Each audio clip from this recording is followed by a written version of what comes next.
All right. Fourth time is the charm. I tried to record this video 3 times. I'm going to put the blooper reel in the links, but I tried to do 3 lives and my microphone kept messing up. So this one's actually recorded, but it's not going to be edited, so hopefully it'll feel live. So anyways, moral of the story, kids, is at first when you don't succeed, try again and try again. And also, if something doesn't work twice in a row, try something new. I think that's what I just learned. So, anyways, hi, welcome back. I'm Julie B. I do want to ask you to subscribe to my email list because while these videos get a little bit rambly and a little bit all over the place, if you prefer succinct and well thought out content, I would highly recommend you get my emails because while this is off the cuff, I usually have like one topic I'm going to talk about, and it's usually like that one time I did something. The emails are way more scheduled and they're way shorter. So if you like the short bits content, subscribe to my email list. The link is in the description of this email. All right, so I have a paper problem. And when I say paper problem, I'm talking sticky notes where I take so many notes I have to staple them together so that I keep all my ideas in one place. Sticky notes on top of other notes. Notes on like envelopes that somebody sent me something in. Printed out notes. This is one of my favorites. Printed out 4 bullets on a whole piece of paper and then notes on top of that. Like, let's keep going here. Notes on notes. Like, literally, notes on notes on notes. My friend Jess will know that I once wanted to start a website that was called Goats on Goats on Goats because I had a little bit of an obsession with goats. But like, oh, look at this beauty. Like, this is all really important stuff. This is for my book. But I had to print it all out so I could take notes on it. It's exhausting. So I have done the thing where I've like had a device that I was going to take notes on, where I had a place to put all my sticky notes so they weren't all messy. I've done the thing where I didn't have sticky note pads on my desk. I've done a lot of the things, but you know the thing that I didn't do?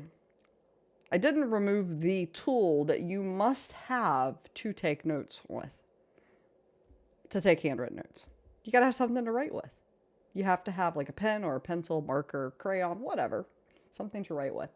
Coming out of Thanksgiving last week and coming into this week, I removed all writing utensils from easy access in my office. I don't have anything back here. There's no pen or pencil back here. If I want to write something, I have to get up and go and get something out of a drawer and then get something out of a box that's in that drawer. And I have not written one handwritten note this week. I mean, I did also, I removed all of this stuff. It's not sitting on my desk. It's sitting on the floor in a pile waiting for me to go through it and put it in somewhere electronic. I have not taken one handwritten note. I have texted myself notes. I have documented notes in Word. I've documented notes on Google. I've sent myself emails. I sent myself Slack messages. I need to tighten that up a little bit. But that's nothing new. Like those are things I was doing that in addition to having this mess of notes over here. So I took away the tool. I opened up my toolbox and I was like, you know what? I don't think it's about adding new tools. I think I need to take something away from myself. And I took away my pen and my pencils and my markers and all of the things that I usually have out. And I haven't taken one handwritten note at my desk this entire week, which is like, if you know me, that is phenomenal. Like, that's just, I mean, my God, like, the sticky note pile itself is impressive. The fact that I have sticky notes on other notes is even, I don't know. It's really a thing that I'm like looking at. Like, I cannot believe I usually just sit here with this pile of mess because it's stressing me out. It hasn't been here all week. It's causing me some stress. So anyways, it's going to be removed after this video. So I wanted the whole point, and it's funny, this is like the fourth time I'm recording this because usually the first time through is the best, but I think with practice it's gotten a little bit better.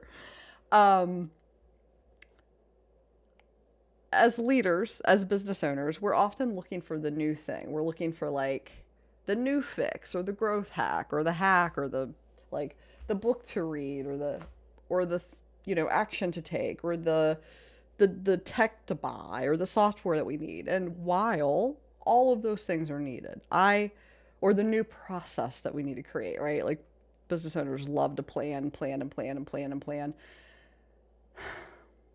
Sometimes we need to remove tools from our toolkit. And while it may not be as simple as taking a pen or a pencil away, I want to ask you this week to think about what tools do you need to remove from your toolkit? Because I think it might help some business owners. Some business owners don't have problems with this. Some business owners should figure it out, this whole like where I store my notes thing. I have not figured it out. I'm still going to need to figure it out, but I do know it's better than I'm better. Like this is better than it has been. So anyways, I think this is that one time where I solved my paper problems. We'll see how we do next week, but I'm not going to put any more writing utensils on my desk because I think that that's the key. I took that tool away. So I wanted to talk about that. That was like the main topic of this, right? That's the title of the thing. I also wanted to talk about, it's funny because I spoke to the New Mexico Bar Association, the immigration attorneys division yesterday about burnout. And in the first video when I was trying to record this live, as soon as I said the word tech difficulties, my microphone stopped working. Like it seemed to be like, that's exactly when I said it. But I was weird because I was having tech difficulties. And I'm usually like, I've presented live a lot. Like I've done a lot of virtual speaking engagements. I've done a lot of in-person speaking engagements, but obviously over the past few years, done a ton of virtual stuff. And we were using GoToWebinar. And I think it's the first time I've actually used that one to present with. And it was like, I was having a really hard time. I have two screens up. And it kept asking, like it gave me like 12 options of stuff to share. I had two screens and two applications. So it should have really only given me like 4 options, but it was giving me 12 options of things to share. And so for the first like 5 minutes, and I was running the notes, shout out to Becca Kitson, first of all. Rebecca Kitson is an immigration attorney, and she was my like partner on this panel.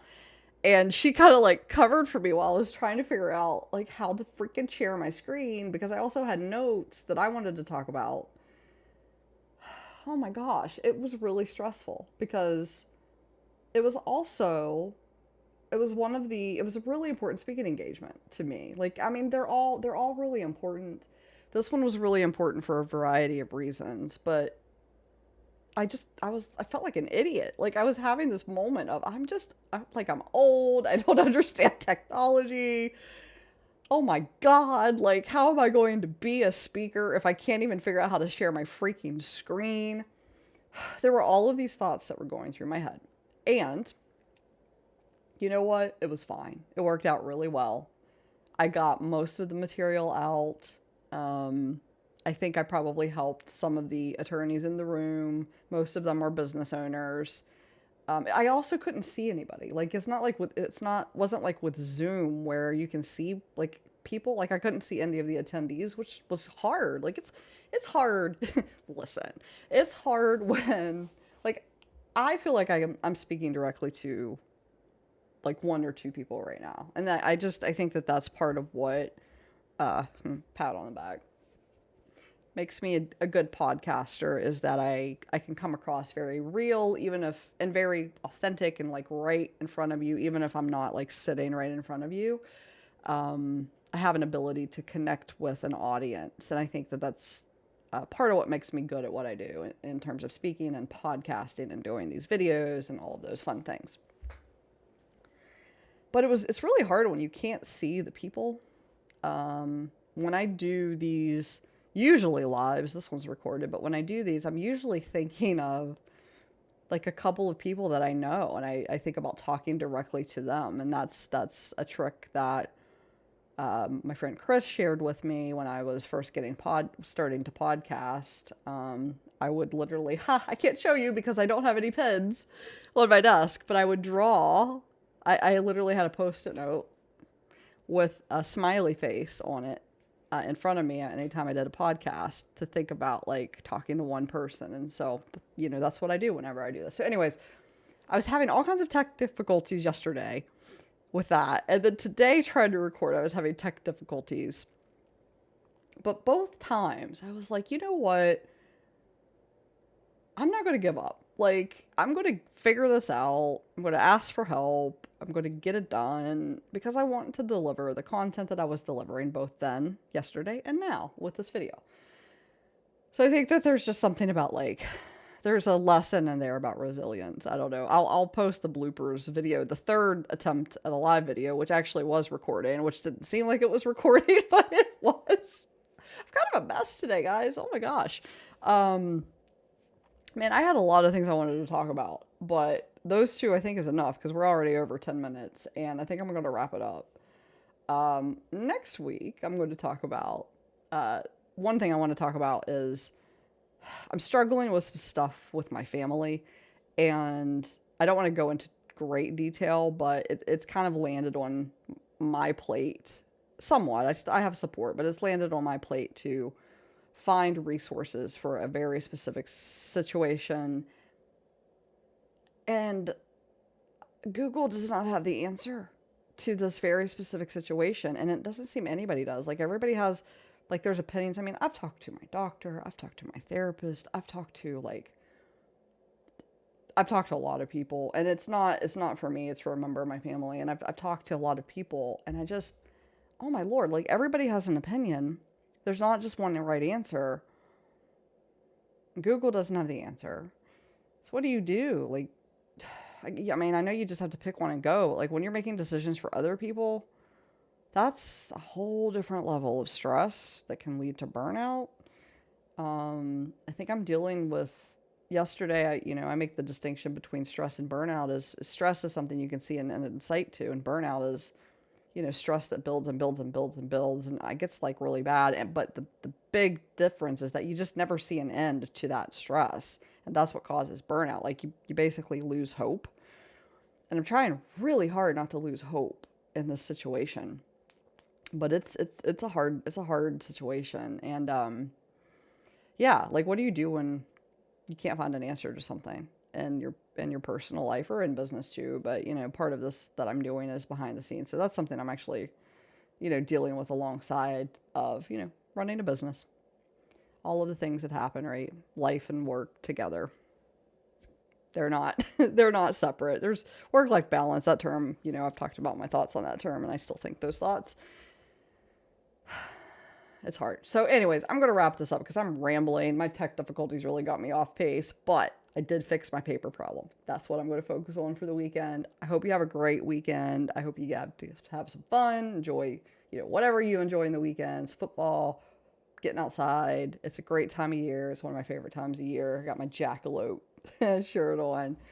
So I hope you have a good weekend, and I will hopefully be back live next week with, that one time I did something. All right. Catch you guys later. Thanks.